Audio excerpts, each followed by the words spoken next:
জানো তো, একটা সময়ের পর শুধু সংসারের দায়িত্ব সামলালেই হয় না, নিজের শরীর আর মনের যত্ন নেওয়াটাও সমানভাবে জরুরি হয়ে পড়ে।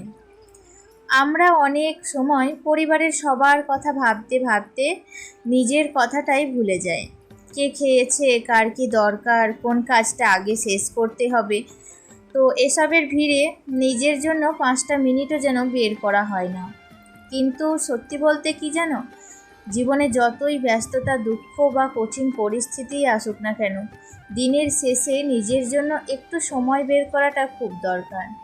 সেটা 1 কাপ গরম চায়ের সঙ্গে, কিংবা বারান্দায় দাঁড়িয়ে কয়েক মিনিট কাটানো, কিংবা খোলা আকাশের দিকে তাকিয়ে একটু শান্তভাবে নিঃশ্বাস নেওয়া। এই ছোট ছোট মুহূর্তগুলোই আবার নতুন করে বাঁচার সাহস দেয়। নিজের যত্ন নেওয়া মানে শুধু ভালো জামা কাপড় পরা বা সাজগোজ করা নয়, নিজের শরীরের খেয়াল রাখা, মনকে শান্ত রাখা। আসলে একটা সময়ের পর আমাদের শরীরেও কিন্তু একটুখানি যত্নের প্রয়োজন হয়। এগুলোও নিজের যত্নেরই কিন্তু একটা অংশ।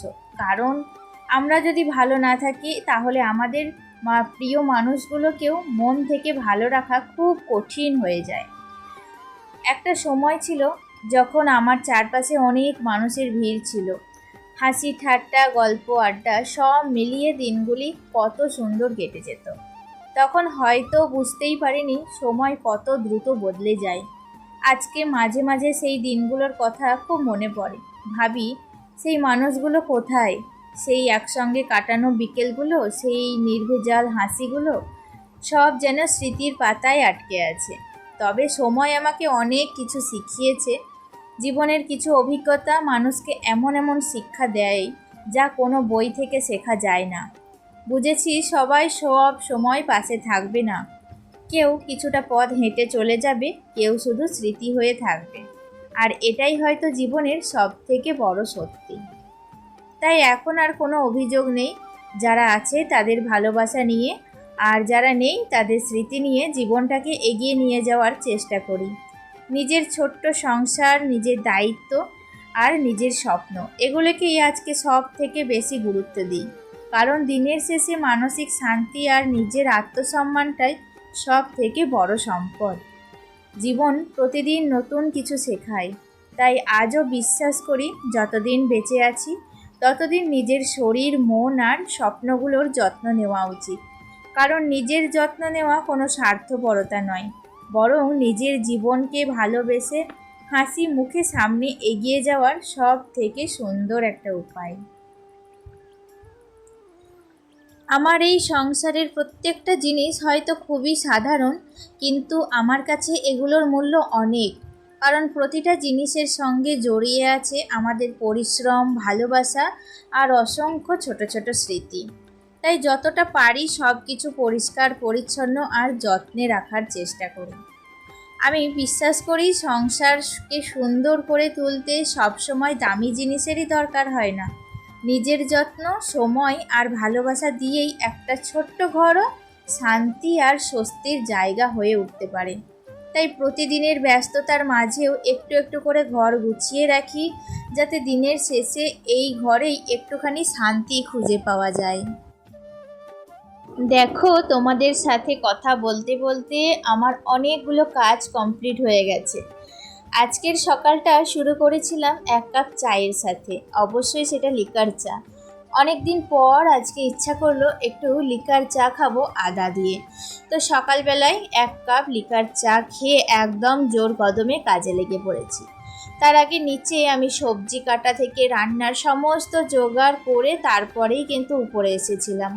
আর উপরে এসে বাসি ঘর দুয়ারগুলো ভালো করে একটু ঝাড়ু দিয়ে নিলাম। জানো তো, বারান্দাটা এখন কিন্তু একটুখানি রূপটা পাল্টে গিয়েছে। আগে তোমরা আমার যেরকম একটা বারান্দা দেখতে অভ্যস্ত ছিলে, এখন কিন্তু আর সেরকমটা নেই। তবে অতি সামান্য থেকে আমার এই সুন্দর করে সাজানো, কারণ আমার ইচ্ছা ছিল। যাই হোক, সেই ইচ্ছাটা আমি পূরণ করতে পেরেছি, এটার জন্য অনেকটা জানো তো নিশ্চিন্ত মনে হয় নিজেকে। আসলে পরিশ্রমই হচ্ছে সাফল্যের চাবিকাঠি। তুমি যতটাই পরিশ্রম করবে, তুমি কিন্তু তার দ্বিগুণ তুমি ফেরত পাবে।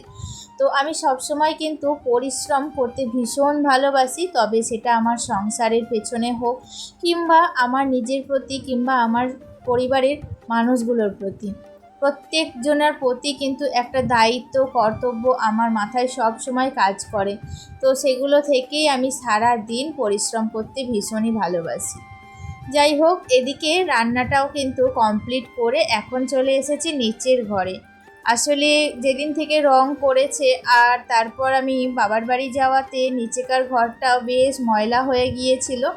তো অনেক দিন থেকেই ভাবছিলাম যে ক্লিন করব, তো আর মানে সময় সুযোগ করে উঠতে পারছিলাম না।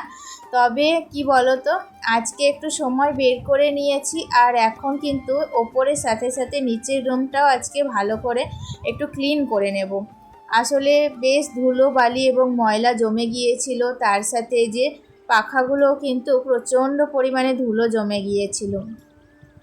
এদিকে রান্নাবান্নার কাজটা যেহেতু হয়ে গিয়েছে, তাই জন্য আমার মাথার ওপর থেকে একটা কিন্তু মানে ভারী দায়িত্ব কমে গিয়েছে, তাই জন্য রিল্যাক্সভাবে নিচেকার ঘরটা একটু ভালো করে ক্লিন করতে পারছি।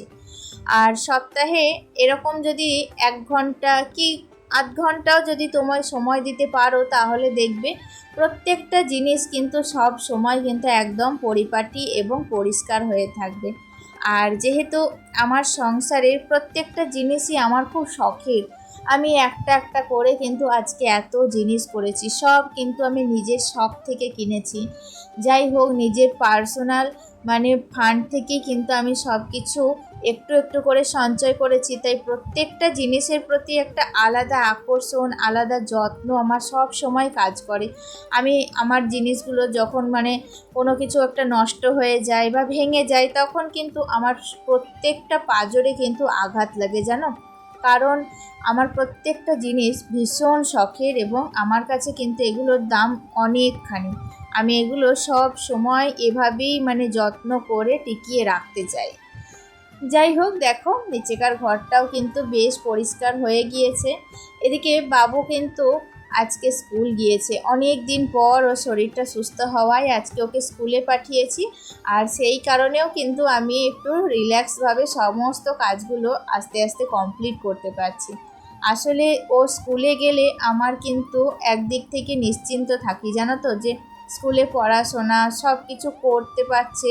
তো মানে পড়াশোনার দিকটা যদি ছেলের একটুখানি মানে ও নিশ্চিন্তভাবে পড়াশোনাটা করলে আমার ভীষণভাবে কিন্তু আমি একটা মানে শান্তি পাই। সেটা তোমাদের বলে বোঝাতে পারবো না। হয়তো মা হিসেবে আমার ছেলে একটু ভালো পথে এগিয়ে গেলে যে আনন্দটা আমার হয়, সেটাই কিন্তু আমার মধ্যে কাজ করে। যাই হোক, দেখো এই ঘরটাও কিন্তু ভালো করে পরিষ্কার করে নিয়েছি। চলো এখন তোমাদের সাথে আমার দুপুরের খাওয়ার মেনুটা শেয়ার করে নিই। দেখো আজকে রান্না করেছিলাম ওল সিদ্ধ, আর তার সাথে একটু খেসারির ডাল ভিজিয়েছিলাম, সেটার বড়া ভাজা করেছি। আর এদিকে কচু আর পয়ডাটা দিয়ে একটু তরকারি করেছিলাম, আর তার সাথে করেছিলাম বড়া দিয়ে টমেটো দিয়ে। যাই হোক, আজকে তো নিরামিষ, তাই জন্য এই সমস্তই রান্নাবান্না করলাম। আর রান্নাবান্না কমপ্লিট করার পর হঠাৎ করে দেখো মানে সকাল থেকে বেশ ভালো রোদ করেছিল। আর এই যে তেঁতুলগুলো কিনেছিলাম, একদম কিন্তু মানে জল সমেত তেঁতুলগুলো দিয়েছিল। প্রায় 4 দিন থেকে 5 দিন আমি এই তেঁতুলগুলো নিয়ে ভুগছিলাম। আজকে মনে হচ্ছে পুরোপুরি শুকিয়ে গিয়েছে। তাই জন্য দেখো মানে সর্ষের তেল দিয়ে ভালো করে কিন্তু তেঁতুলগুলোকে একদম ডাব ডাব করে কাঁচের বয়ামের মধ্যে পুরে রেখে দিলাম। আসলে কাঁচের বয়ামে জিনিস ভরে রাখলে অনেক দিন ভালো মানে টিকসই হয়। তো সেই কারণেই কিন্তু তাড়াহুড়ো করে এগুলো ভরে নিলাম, কারণ আকাশে প্রচুর মেঘ উঠেছে। তাই জন্য তেঁতুলগুলো আবার জল পেয়ে যাতে ভিজে না যায়, সেই কারণে তাড়াহুড়ো করে কাজগুলো কমপ্লিট করে নিলাম। আগের দিনের ভিডিওতে আমি দুটো দিদিভাইয়ের নাম নিতে ভুলে গিয়েছিলাম, সেগুলি হচ্ছে মুক্তা দিদিভাই এবং জয়া দিদিভাই। তোমাদের অসংখ্য ধন্যবাদ জানাই আমার ব্লগে সুন্দর সুন্দর কমেন্ট করার জন্য। যাই হোক, তাহলে দেখো আকাশে তো প্রচুর মেঘ করেছে আর ছেলেকে নিয়ে টিউশনি যেতে হবে। চলো তাহলে বন্ধুরা, আজকের মতো ভিডিওটি এখানেই শেষ করছি। দেখা হচ্ছে নেক্সট ব্লগে। ভালো থেকো, সুস্থ থেকো, টাটা।